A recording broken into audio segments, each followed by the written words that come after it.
Hey, what's up y'all? Welcome back to another video. Super hyped because in today's video, we're gonna do a behind the scenes, a shot breakdown of the spec ad that you just watched that I shot for White Claw. But before we get started, please be sure to hit like down below if you enjoyed this video. That does two things for me. Number one, it lets me know that you enjoyed it. It lets me know you had a good time here. And number two, it brings in new viewers, and that really means so much to me. So thank you, and let's get into this. So a lot of the shots I used in this video were inspired by two people. One, Steve Geralt, and two, Chris VTV on Instagram. And they are visual engineers. They make crazy stuff. If you haven't heard of them, go check them out because it's awesome. With that said, let's talk about this White Claw video. So I'm gonna break this down into 5 different types of shots that I did. And number one is gonna be condensation shots. So to get it to look like there was fresh condensation, nice, crisp, cold condensation on these cans, I had to use a mixture of glycerin and water. I just bought a couple cheap spray bottles at Walmart and did a mixture of 50% glycerin and 50% water.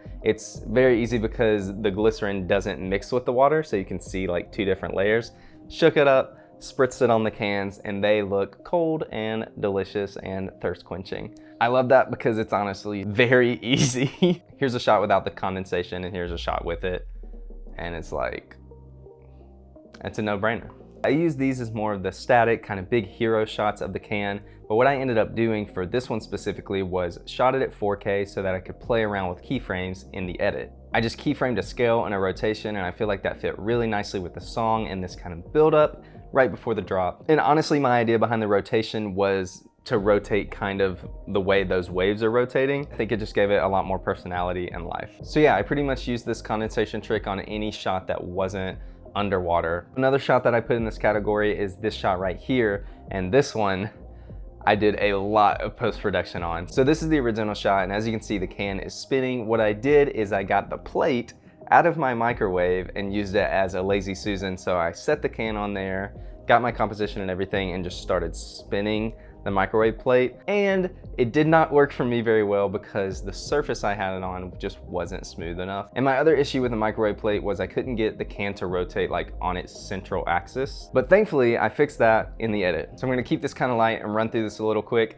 I'm thinking about doing just a full editing breakdown on this video because I did do a lot of kind of post-production, nothing crazy, but just a lot of tedious stuff. So what I did with this shot is, number one, found my favorite spin shot. Number two, masked it out where it would just be the can, and then found a blank, clean plate of the white backdrop to set it on. I was actually able to keyframe it to almost look like it was spinning on its central axis. So what I did for that is I figured out where I wanted the can to stay and spin, and then I hit a position keyframe, and about every 5 to 10 frames, I would just go and move it back to where I wanted it to be, because every second or so, it would start moving off its central axis. And I think it worked out pretty well. A lot of stuff in this edit, it was just like, I might try that, and thankfully, some of them worked. So after that, I duplicated the layer, flipped it horizontally, flipped it vertically, and it gave me this. The only thing I don't like about this shot is I shot it too shallow. I should have closed down my aperture so that the full can was in focus. As you can see on the edge of the can, very shallow. I guess it's because I wasn't super sure what I was gonna do with it. That's a good excuse. Let's go with that. Let's move on to number 2, fruit drops. Fruit drops? Fruit drops. So this one is a little bit self-explanatory. I got the fruit, got the can, and dropped it all in at the same time. But these shots honestly took a long time because they're just some freaking annoying things about them. Number one, just making sure that the glass is clean, there's no bubbles, there's no specks of anything, and I think that comes from using a white backdrop, because again, just thinking of Daniel Schiffer's video, he shot on a black backdrop, and I bet that helped hide some of the specks or the dust particles or any of the fruit droppings. Fruit droppings? That's not a thing. Fruit peels, I don't know. So the second really annoying thing for these shots was trying to figure out how to light them. And lighting the can was honestly very difficult for me throughout the whole shoot. It's pretty reflective, especially right there on the top rim, but it was so much harder when the can was moving through the water as opposed to when it was just sitting there still. Honestly, what I did was just drop the can a bunch of times and try to figure out what looked the best. But in the end, I wasn't going for absolute perfection. I just landed on some shots that I liked and called it a day. So the third thing that made this really difficult and annoying was dropping the can and the fruit in a way that I liked it visually. Whether that was dropping the fruit first and then the can, or both at the same time, or like half a second in between, just trying to get it to look good. But honestly, what I realized is that as long as the logo was facing the camera and then the fruit was moving in some way to give that action, that motion, I liked it and it worked for the edit. What I'm saying is, if I were were to go back, I would not have tried this so many times, because the fourth thing and absolute most annoying thing about these shots and the paint shots is that after you do one take, you basically have to empty out the fish tank and refill it. And y'all, that was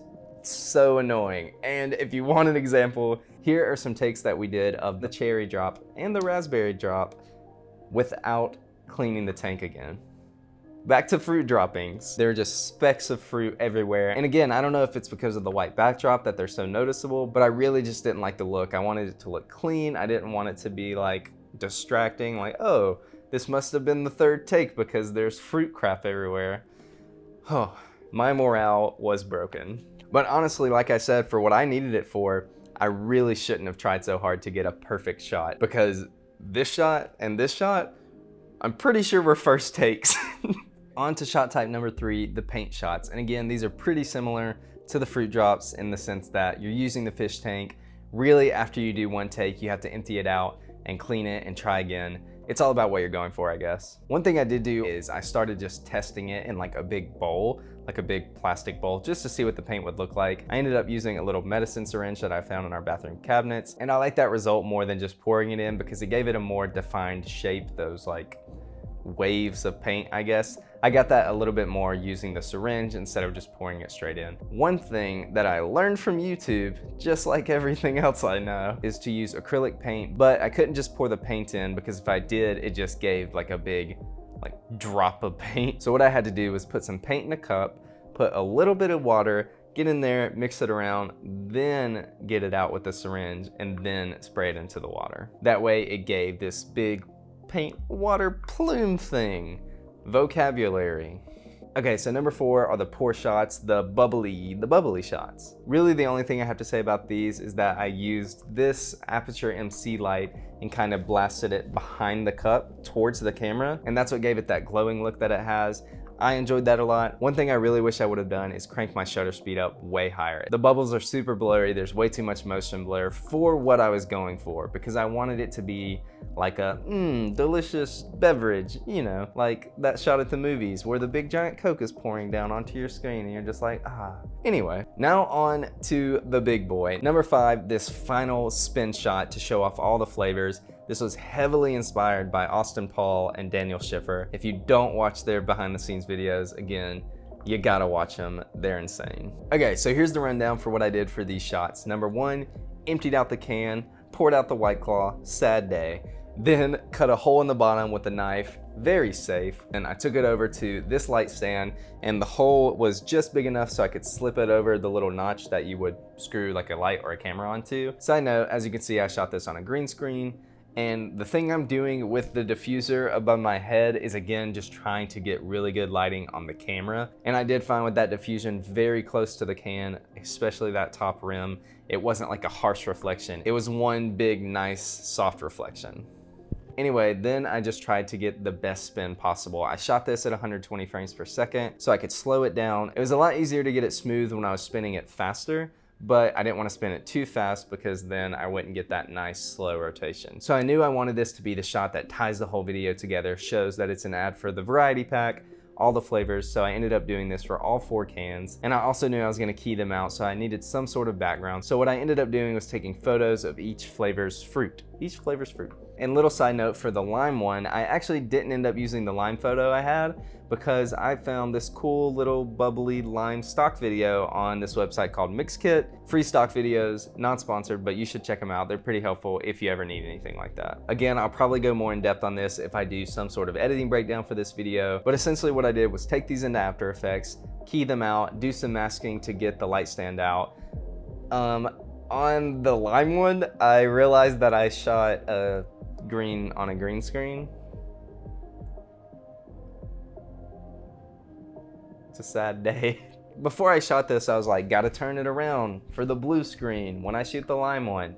Didn't do that because I'm shooting these at 2:30 a.m. and I was tired, okay? I was tired. So I did a lot more masking on the lime one than I really wanted to, but in the end, I ended up just letting this part at the top get keyed out because not going for perfection.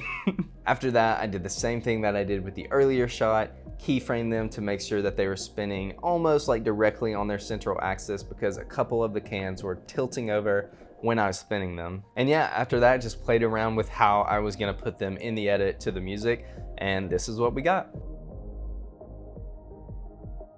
And lastly, number 6, bonus round, is the final shot where I wanted to do some type of logo. At first I wanted to do some hero shot with the cans, but realized I really honestly didn't have an idea for it. So I went to White Claw's website and their Instagram page, and they do a ton of black and white stuff. And they're also big on the waves, you know. This is also a clip from Mixkit. Big waves, made them black and white, slapped the White Claw logo over it. I enjoyed this a lot because again, it fit with the branding they already had, and I thought that was pretty cool. Bam, we did it. Y'all, that's all I have for you today. If you enjoyed this video, again, please hit like down there. If you made it this far into the video, I really appreciate that. I honestly had so much fun making this White Claw spec, like more fun than I've had making a video in a long time. If you want to see more behind the scenes videos like this, be sure to hit subscribe down below. Click the little bell so that you get notified right when I upload, and let me know what brand I should do next time. I'm thinking about doing Stoked Coffee because they make delicious iced coffee. Thank y'all so much for watching. I'll see you next week. Cut.